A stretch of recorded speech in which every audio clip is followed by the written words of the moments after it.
Day 3 એટલે કે mostly બેબીને discharge કરીને ઘરે લઈને આવવાનો દિવસ. તો આપણે બેબી માટે તો બધું પ્રિપેર કરીને રાખેલું જ હોય છે, રાઈટ? બટ મોમ માટે શું?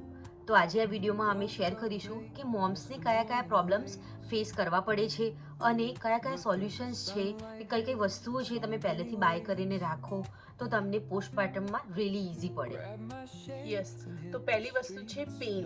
કે જ્યારે તમે લેબરમાંથી આવો ઘરે તો સ્ટીચીસનો પેઇન થતો હોય, તમારું બોડી ઓલરેડી એક્ઝોસ્ટ હોય, સ્લીપ ઇનફ ના મળી હોય તો તમને બહુ પેઇન થતું હોય, તો પેઇન માટે તમે પેઇન મેડિકેશન હોસ્પિટલમાંથી લઈ શકો છો, કાં તો પ્રિસ્ક્રાઇબ કરાવી શકો ડૉક્ટર જોડે. તો એમાં 2 ટાઈપની હોય પેઇન મેડિકેશન, અને નોર્મલી ડૉક્ટર તમને સજેસ્ટ કરતા હોય કે ટાયનોલ હોય કાં તો આઇબ્રુફેન, જે મોટરિંગ કહીએ છીએ, વારાફરતી લેવાની હોય તો તમારું પેઇન કંટ્રોલમાં રહે. આઈ નો 2-3 દિવસ તો બહુ સખત પેઇન થવાનું જ હોય, તો તમે મેડિસિન લઈ અને તમે તમારી બોડીને લાઈક રિલેક્સ કરી શકો, પ્લસ તમે બેટર બેબીની કેર કરી શકો અને તમારી બી કેર થઈ શકે. બીજી વસ્તુ છે કોન્સ્ટિપેશનનો પ્રોબ્લેમ રહેતો જ હોય ડ્યુરિંગ પ્રેગ્નન્સી, કાં તો આયર્ન મેડિકેશન લેતા હોય તો એની કોમ્પ્લિકેશનથી બી કોન્સ્ટિપેશન થયું હોય તમને ડ્યુરિંગ પ્રેગ્નન્સી, અને તમારું જો નેચરલ બર્થ આપ્યું હોય તમે બેબીને, તો હેમરોઇડ થવાના ચાન્સીસ બહુ થઈ જાય. તો જ્યારે હેમરોઇડ થાય તો એટલું અનકમ્ફર્ટેબલ થઈ જાય, એ મારા એક્સપિરિયન્સથી જ તમને કહું. તો મને પ્રેગ્નન્સી દરમિયાન કોન્સ્ટિપેશન હતું, પ્લસ નોર્મલ ડિલિવરી કરાયા પછી ઘરે આવ્યા પછી હેમરોઇડનો પ્રોબ્લેમ બહુ થયો હતો. તો હેમરોઇડ માટે શું શું ધ્યાન રાખવાનું, એના માટે અમુક મેડિકેશન આવે, અમુક જેલ લાઈક ઓઇન્ટમેન્ટ આવે, તો એ બધી વસ્તુઓ તમે પહેલેથી લઈ લો ડૉક્ટર જોડે. કાં તો પછી સ્ટૂલ સોફ્ટનર, તો પહેલાં 2 દિવસ તમે એટલું ધરાઈને જમ્યા ના હોય, કાં તો કોન્સ્ટિપેશન થઈ જાય હોસ્પિટલમાં, તો તમને અમુક વાર ડૉક્ટર સ્ટૂલ સોફ્ટનર સજેસ્ટ કરતા હોય, પણ એના માટે તમારે ડૉક્ટરને કહેવું પડે કે મારે કોન્સ્ટિપેશન પ્રિવેન્ટ કરવા હોય તો સ્ટૂલ સોફ્ટનર લઈ લેવાની.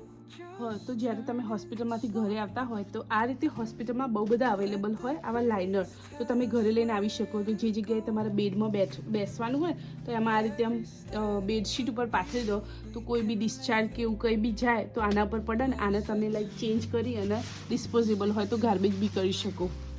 હવે તમે જ્યારે નોર્મલ ડિલિવરી કરીને ઘરે આવ્યા હોય ત્યારે અમુક વસ્તુઓ ધ્યાન રાખવાની, અને તો એની અંદર છે કે આ ટાઈપની પેન્ટી હોસ્પિટલમાંથી બી મળે, તો તમે હોસ્પિટલમાંથી આ ટાઈપની પેન્ટી લાવી શકો.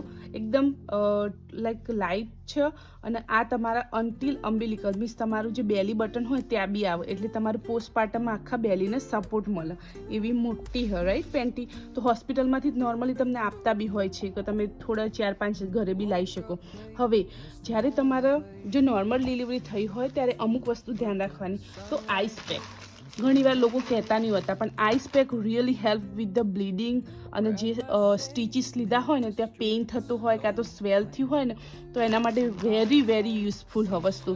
તો જ્યારે આ રીતે પેડ હોય ને તો આ પેડ મૂકવાનું મોટું, એની અંદર આઈસ પેક હોય.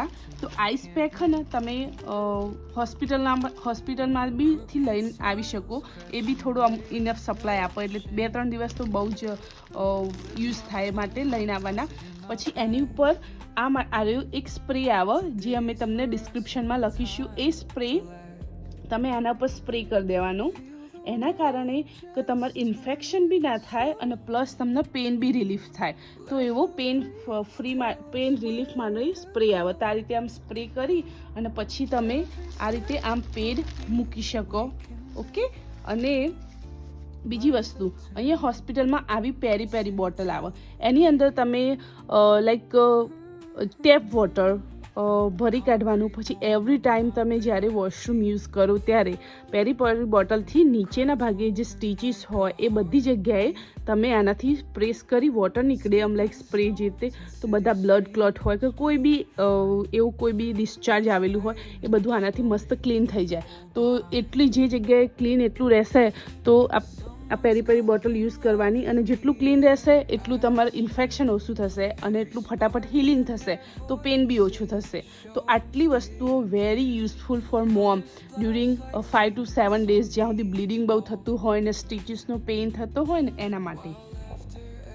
ફીડિંગ કરાવતા હોય તમારા બેબીને તો મોસ્ટ કોમનલી ડે 3 એટલે કે જ્યારે તમે બેબીને ફીડિંગ કરાવવાનું ચાલુ કર્યું ત્યારથી ડે 3 પર તમારા બ્રેસ્ટ થોડા એન્ગોજમેન્ટ થઈ જાય, તો એના આપણે શું શું કરી શકીએ તો આપણને હેલ્પ થાય અને it doesn't become an infection in your body, chills એ બધા થવાના ચાન્સીસ વધી જાય. તો એ બધું અટકાવવા માટે જે ઘરેલું ઉપાય અમે કર્યા હતા એ તમારી જોડે શેર કરીશું. યસ, તો એક વસ્તુ છે કે જ્યારે તમે શાવર કરવા જાઓ ત્યારે ગરમ પાણી હોય ને એ વોર્મ વોટર તમારી બ્રેસ્ટ પર પડવા દેવાનું અને થોડું ડ્રીપ મિલ્ક થોડું થાય તો થવા દેવાનું. It's okay. તો તમારું જે બ્રેસ્ટ હોય ને હેવી ફીલ નહીં કરે અને તમને બી રિલીફ થઈ જશે. પછી બીજી વસ્તુ કે જે આપણે કેબેજ હોય લાઈક કોબી કહીએ ને એનું જે પેજ જે આખું એક શું કહેવાય પાંદડું હોય ને એને મસ્ત વોશ કરી દેવાનું અને 1-2 પાંદડા ફ્રીઝરમાં મૂકી દેવાના. અને પછી એકદમ ને ઠંડા થઈ જાય ને એ લઈ અને ઠંડા પાંદડા જે હોય ને એ તમે બ્રેસ્ટની આજુબાજુ મૂકી શકો તો તમારું પેન રિલીફ બી ઓછું થાય, ઇન્ફ્લામેશન બી ઓછું થાય અને મોમને બહુ સરખું એવું કમ્ફર્ટ મળી રહે. તો એ પેન જે હોય ને બ્રેસ્ટ એંગોજ થાય એનું બહુ બધું ઘટી જાય. અને તમે થોડા ફીડિંગ કરાવી દીધું એના પછી બી તમને પેઇન થતું હોય ત્યારે તમારે મૂકી દેવાનું એ કેબેજના લાઈક પાંદડા અને પછી તમે એવરી ટાઈમ ચેન્જ બી કરી શકો અને ન્યૂ લઈ શકો. તો એ બી સારો એવો ઓપ્શન છે. જસ્ટ FYI કે તમે કેબેજના પાન મૂકશો એટલે તમારું બ્રેસ્ટ મિલ્કનો સપ્લાય થોડો જ ઓછો થશે. બટ ઓબ્વિયસલી તમારું બેબી બહુ જ નાનું છે અને the need is very low. So ગભરાવાનું નહીં કે મારું મિલ્ક ઓછું થઈ જશે કે આવશે નહીં કે બેબીને. તો એટ ધી એન્ડ એવા કયા વોર્નિંગ સાઇન્સ છે મોમ માટે કે તમે જો એને એક્સપિરિયન્સ કરો તો don't forget to call your doctor or go to ER immediately. એમાં વન ઓફ ધેમ છે કે હેવી બ્લીડિંગ. તો તમારે જ્યારે બ્લીડિંગ થતું હોય ત્યારે એકથી પણ મોટા મોટા બ્લડના ક્લોટ્સ એ બ્લીડિંગ સાથે સાથે તમે એવડા મોટા ક્લોટ્સ દેખાય તો એ એક વોર્નિંગ સાઇન છે. બીજી એક વસ્તુ છે કે પેઇન અને સ્વેલિંગ.